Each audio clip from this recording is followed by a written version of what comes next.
समस्याएं हैं, हमारा स्कूल का समस्या है, हमारे बच्चियों का पढ़ाई लिखाई का समस्या है, इसके बारे में किसी को कोई मतलब नहीं है। आप कहते हैं कि तरारी विधानसभा में हम विकास करेंगे, रोजी रोजगार करवाएंगे। ये हमारे पूर्व माननीय महोदय जो अभी आए थे 15-20 दिन पहले, मुझे याद है, कुछ लोग कह रहे थे, तो आके अभिभाषण में अपना कह रहे हैं कि मैं रोज़गार लगवाऊंगा तरारी विधानसभा में। तो मैं तरारी के जनता के माध्यम से पूछना चाहता हूँ वैसे महोदय से कि महोदय जी। नमस्कार, आप देख रहे हैं हमारा बिहार न्यूज़ चैनल। मैं मितिगिरी। आपको बता दें कि कोरोना महामारी ने पूरे विश्व में तबाही मचा के रख चुकी है। अभी हमारा भारत का आंकड़ा जो है 16 लाख से पार हो चुका है और बिहार प्रदेश में भी काफ़ी संक्रमितों की संख्या दिन पर दिन बढ़ती ही जा रही है। लेकिन राज्य सरकार और केंद्र सरकार के द्वारा अनेक प्रकार की अभी कोरोना काल में योजनाएं दी जा रही हैं, जैसे कि मास्क, सैनिटाइजर लोगों के बीच पहुँचाया जा रहा है। और जो भी अपने क्षेत्र के जनप्रतिनिधि हैं अपने अपने क्षेत्र की जनता के लिए मास्क और सैनिटाइजर का वितरण करा रहे हैं। इसी बीच अभी हमारे साथ मौजूद हैं जदयू प्रदेश प्रवक्ता संजय शर्मा जी। सर, सबसे तो पहले हमारे न्यूज़ चैनल में आपका तहे दिल से स्वागत है। बहुत बहुत धन्यवाद। सर, देखा जाए कि अभी हम देखें जहाँ तक कि अभी आपने तरारी की जनता के लिए गांव-गांव में जाकर उनके बीच मास्क, सैनिटाइजर, साबुन का भी वितरण करा रहे हैं। सर जी, मैं ये काम फ़िलहाल से नहीं कर रहा हूँ। पिछले महीने जो आपका लॉकडाउन हुआ था उससे पहले भी अप्रैल से ही जो माननीय प्रधानमंत्री जी जो इतना बड़ा आपदा हमारे देश में, हमारे प्रदेश में आया हुआ है, इस आपदा को देखते हुए सही समय पे सही निर्णय लेते हुए लॉकडाउन का जो उन्होंने आदेश दिया और उसका हम लोग चैनल के माध्यम से लोगों को कह के संबोधित करके गांव-गांव जाके लोगों को बताकर पालन करने का जो हमने आह्वान किया, निवेदन किया, लोगों ने उसका बखूबी पालन किया। उससे काफ़ी बचाव हुआ है, करोड़ों लोगों की जान बचाई गई है हमारे माननीय प्रधानमंत्री महोदय जी के द्वारा और हमारे माननीय मुख्यमंत्री जी के द्वारा। अभी आप लोग सरकार में हैं, आप लोग अनेक प्रकार की योजनाएं जो है आपकी धरातल तक, लेकिन जो विपक्षी पार्टियां हैं कहीं ना कहीं अनेक प्रकार के आरोप लगा रही है केंद्र सरकार और राज्य सरकार के ऊपर। देखिए, विपक्षी का तो काम ही है विरोधाभास करना। जो हम कर रहे हैं उसको सही ढंग से नहीं दर्शाया जाए और उल्टपटांग बातों से लोगों को भरमाया जाए, उनका तो काम ही यही है। चूँकि एक ऐसा विपक्ष है हमारे यहाँ, ना कोई नेता है, ना कोई नीति है, ना कोई मुद्दा है। ऐसे विपक्ष हमारे यहाँ है बिहार में। आप सर, अभी हमारे देश में जो राफेल आया है, इससे काफ़ी लोगों में एक खुशी की लहर दौड़ पड़ी, काफ़ी बड़ा उत्साह है। उससे हमारी देश की ताकत बढ़ी है, शक्ति बढ़ी है और एक गौरव की बात है कि भारत देश भी एक बड़े शक्तिशाली देशों में जाना जा रहा है आज, और ये पूरे देशवासियों के लिए बहुत गौरवान्वित वाली बात है और बहुत गौरव की बात है। सर, आगामी 5 अगस्त को जो राम मंदिर का जो भूमि पूजन होने वाला है, लेकिन कांग्रेस के जो नेता हैं काफ़ी आरोप लगा रहे हैं कि अनेक प्रकार की आरोप प्रत्यारोप लगा रहे हैं। देखिए, वो तो अपने शासनकाल में कभी चाहे ही नहीं है कि राम मंदिर का निर्माण हो। वो तो झगड़ा लगा के, लड़ाई लगा के आपस में मरवाने कटवाने का काम किए हैं।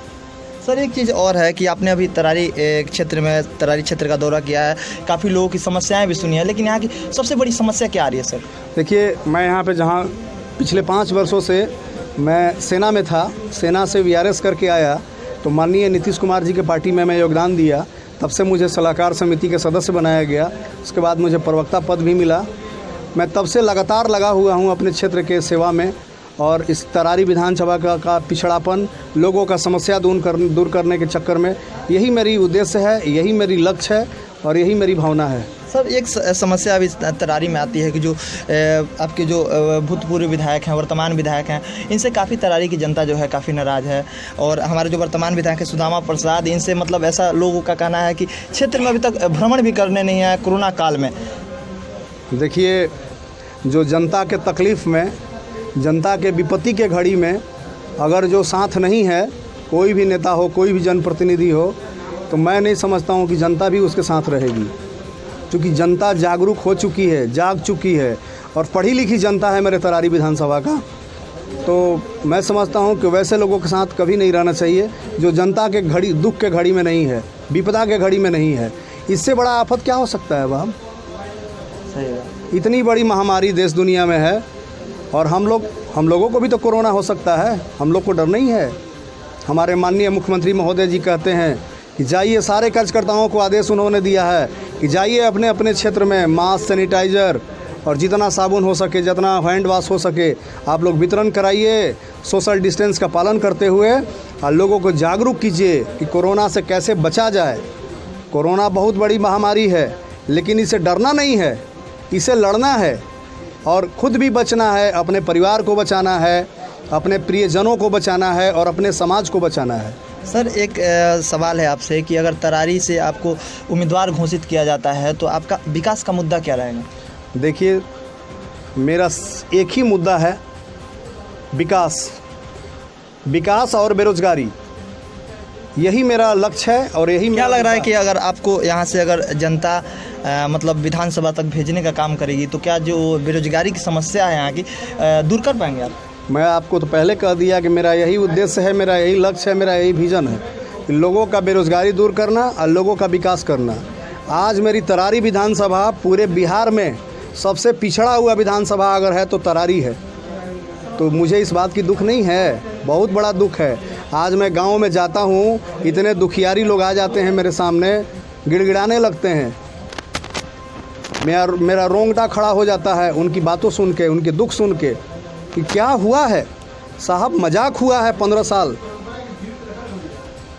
हमारे माननीय मुख्यमंत्री जी हर जगह विकास किए हैं, लेकिन हमारा लोकल जनप्रतिनिधि जो है वो हमारे विधानसभा पर ध्यान नहीं दिया है।